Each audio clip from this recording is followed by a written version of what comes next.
सहजनवा के लोकप्रिय विधायक श्री प्रदीप शुक्ला जी, माननीय विधायक कैंपियरगंज श्री फतेह बहादुर जी, माननीय विधायक खजनी श्री श्रीराम चौहान जी, माननीय विधायक चिल्लोपार श्री राजेश त्रिपाठी जी, भारतीय जनता पार्टी के जिला के अध्यक्ष श्री युधिष्ठिर सिंह जी, प्रमुख सचिव समाज कल्याण डॉक्टर हरिओम जी, इस क्षेत्र के हमारे वरिष्ठ कार्यकर्ता और ग्राम प्रधानगण श्री मदन मुरारी गुप्ता जी, नरेंद्र शुक्ला जी, रामपाल सिंह जी, प्रमोद राय जी, आज के इस उद्घाटन कार्यक्रम में इस आश्रम पद्धति के नवनिर्मित विद्यालय में जिन बच्चों ने प्रवेश लिया है वे यहाँ पर मौजूद हैं और उनके अभिभावकगण भी मौजूद हैं। इस क्षेत्र के सभी अन्य प्रबुद्धजन, ग्राम प्रधानगण, ब्लॉक प्रमुखगण और अन्य उपस्थित बहनों और भाइयों, मैं सबसे पहले सहजनवा सहित गोरखपुर वासियों को गोरखपुर के पहले इस JPN सर्वोदय विद्यालय के उद्घाटन के लिए हृदय से बधाई देता हूं। बालकों के 2 विद्यालय पहले से गोरखपुर में चल रहे थे, लेकिन बालिकाओं के लिए आश्रम पद्धति का इस प्रकार का विद्यालय अलग से नहीं हो पा रहा था। यद्यपि कस्तूरबा गांधी विद्यालय को हम लोगों ने हर ब्लॉक में बनाने और उसको 6 से 8 की बजाय अब 6ठी क्लास से 12वीं क्लास तक चलाने की कार्रवाई को तेजी के साथ आगे बढ़ाया, लेकिन शिक्षा के क्षेत्र में जितना बेहतरीन सुविधा हम दे सकें, और जैसे कहा भी जाता है कि शिक्षा में किया गया कोई भी योगदान कभी व्यर्थ नहीं जाता है, तो स्वाभाविक रूप से हम लोगों को इस दिशा में जो एक नई प्रगति देखने को मिली वह समाज कल्याण विभाग ने श्री जयप्रकाश नारायण सर्वोदय विद्यालय के माध्यम से बालिकाओं के लिए भी आश्रम पद्धति के इस प्रकार के विद्यालयों को जो एक श्रृंखला खड़ी करने की प्रक्रिया आगे बढ़ाई है, उसी में सहजनवा का आज आश्रम पद्धति का विद्यालय उद्घाटन हो रहा है। यह हमारे लिए एक महत्वपूर्ण क्षण है। अभी मैं देख रहा था, मैं इन बच्चों के साथ यहां पर एक कक्षा में मैं भी, विभागीय मंत्री भी उनके साथ संवाद बना रहे थे। मैंने उनसे पूछा कहां से आए हैं, कोई अलग अलग जगह से आए हैं, कोई सहजनवा का है, कोई पाली का है, कोई पौड़ी राम का है, कोई बढ़लगंज का है, कोई गोला है, अलग अलग क्षेत्रों से आए हैं लोग, अलग अलग जगहों से आए हैं, कंपटीशन से आए हैं। केवल किसी को हमने चयन कर दिया ऐसा नहीं, उनके लिए एक कंपटीशन हुआ, उस कंपटीशन को पास करने के बाद उनका यहां प्रवेश हुआ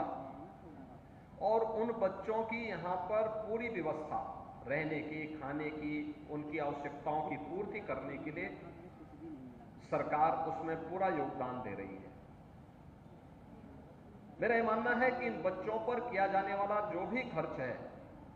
यह देश के भविष्य को उज्जवल बनाने के लिए अत्यंत उपयोगी है, क्योंकि शिक्षा किसी भी समाज के सर्वांगीण विकास की सबसे प्रमुख आधारशिला है और उस शिक्षा के लिए अगर सरकार के स्तर पर पहल होती है तो वह अच्छे परिणाम देता है। और आज समाज कल्याण विभाग ने ये प्रक्रिया, एक नई सौगात गोरखपुर को इस रूप में प्रदान की जा रही है। इसके साथ ही प्रदेश के अलग अलग स्थानों पर भी इस प्रकार के बालक या बालिकाओं के आश्रम पद्धति के विद्यालय बन रहे हैं या बन चुके हैं। एकलव्य विद्यालय बन रहे हैं जनजातीय क्षेत्रों में। उन बच्चों के लिए आश्रम पद्धति के तर्ज पर वहीं पे उनके रहने की व्यवस्था हो, वहीं पे उनके विद्यालय की व्यवस्था हो, उत्तम अध्ययन अध्यापन की व्यवस्था हो सके, यह कार्य भी वहां पर संपन्न हो रहा है। प्रदेश सरकार ने यह तय किया है, जैसे आश्रम पद्धति का ये विद्यालय है, इस आश्रम पद्धति के विद्यालय की तर्ज पर ही हर जनपद में हम लोगों ने सीएम कंपोजिट विद्यालय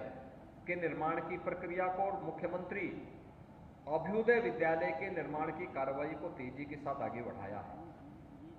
हम लोगों ने अभी इसी सहजनवा में आपने देखा होगा अटल आवासीय विद्यालय भी बना है। अटल आवासीय विद्यालय उन बच्चों के लिए जो निर्माण श्रमिक हैं, जिनके माँ बाप निर्माण कार्यों में लगे रहते हैं और बीओसी बोर्ड में उन्होंने रजिस्ट्रेशन करा रखा है, लेकिन अपने बच्चों को पढ़ा नहीं पाते। सरकार ने तय किया है उन बच्चों के लिए भी, जो बच्चे निराश्रित हैं उनके लिए भी हम लोग अटल आवासीय विद्यालय प्रारंभ करेंगे और सहजनवा में भी उद्घाटन होकर के उस विद्यालय को हमने प्रारंभ कर दिया, जिसमें 6ठी क्लास से लेकर के 12वीं क्लास तक उन बच्चों के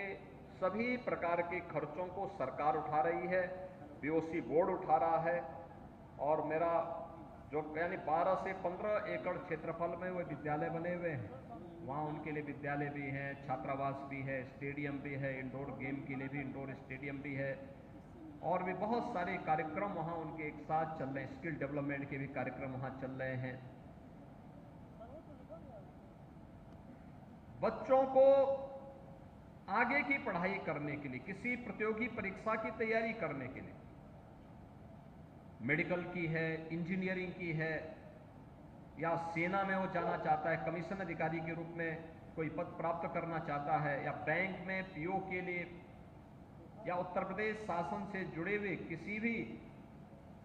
महत्वपूर्ण पद के लिए, उत्तर प्रदेश पुलिस में डिप्टी एसपी का पद है, या उत्तर प्रदेश में पब्लिक सर्विस कमीशन में है, या यूपीएससी में है, उनकी तैयारी के लिए भी जनपद स्तर पर समाज कल्याण विभाग एक अभिनव कार्यक्रम को आगे बढ़ाने का कार्य कर रहा है, और वह है समाज कल्याण विभाग के माध्यम से संचालित होने वाले Abhyudaya coaching centre. Abhyudaya coaching centre का संचालन, वहां पे अच्छी फैकल्टी तो है ही, अच्छे टीचर तो है ही, लेकिन साथ साथ वहां पर जो लोग उस परीक्षा को पास करके किसी अन्य क्षेत्र में काम कर रहे हैं, कोई जिलाधिकारी है, कोई सीडीओ है, कोई नगर आयुक्त है, कोई बीडीओ है,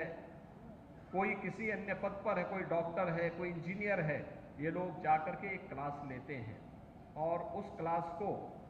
हम वहाँ उपस्थित होकर के भी अटेंड कर सकते हैं। उस क्लास में हम फिजिकली हो या फिर वर्चुअली भी हम जुड़ करके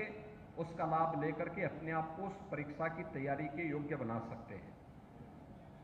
ये अभिनव प्रयास हो रहा है हर स्तर पर, उत्तर प्रदेश के युवाओं को आगे बढ़ने का एक अवसर प्राप्त हो सके। आज इसी में यह आश्रम पद्धति का विद्यालय अनंतपुर गांव में आज यहाँ पर उद्घाटन हो रहा है, और मुझे प्रसन्नता है कि उद्घाटन के साथ ही यहाँ बालिकाओं का प्रवेश भी हो गया है। मैं देख रहा हूं उन बालिकाओं के मन में आगे बढ़ने का एक जज्बा है,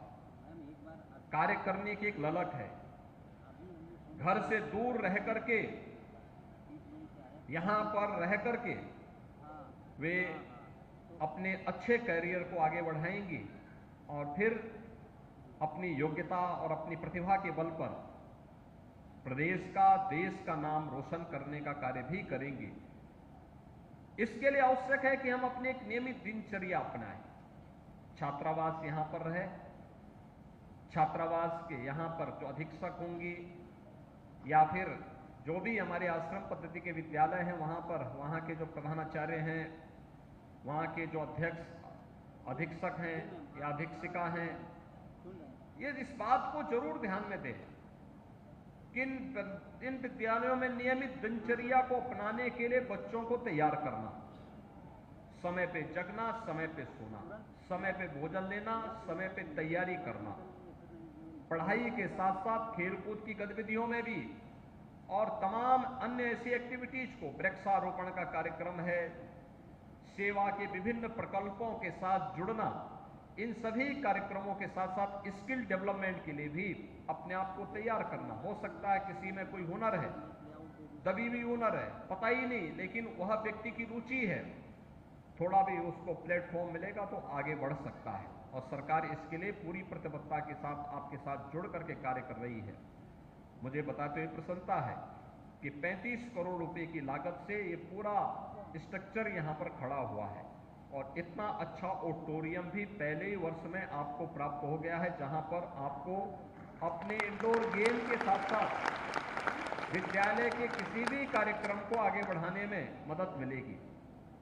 यहाँ पे 400 लगभग 500 बच्चों का प्रवेश हो सकता है। वे यहाँ पे रह करके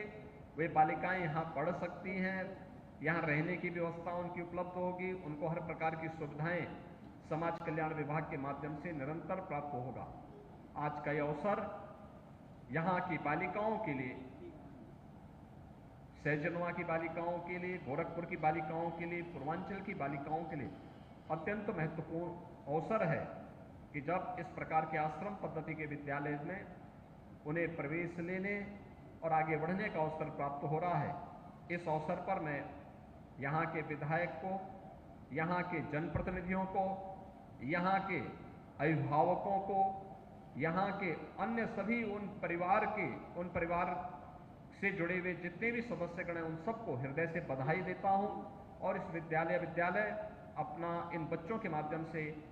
नाम आगे बढ़ा सके, इसकी अपनी कामना करते हुए आप सबको इस बात के लिए आश्वस्त करता हूं कि युवाओं के लिए और खास तौर से वर्तमान पीढ़ी के उज्जवल भविष्य के लिए सरकार पूरी ईमानदारी और पूरी प्रतिबद्धता के साथ लग करके जो भी अच्छा हो सकता है वो अच्छा करने के लिए आपके साथ मिल करके आपके उज्जवल भविष्य के लिए निरंतर कार्य करेगी। आप सबके प्रति मेरी मंगलमय शुभकामनाएं हैं। धन्यवाद। जय हिंद।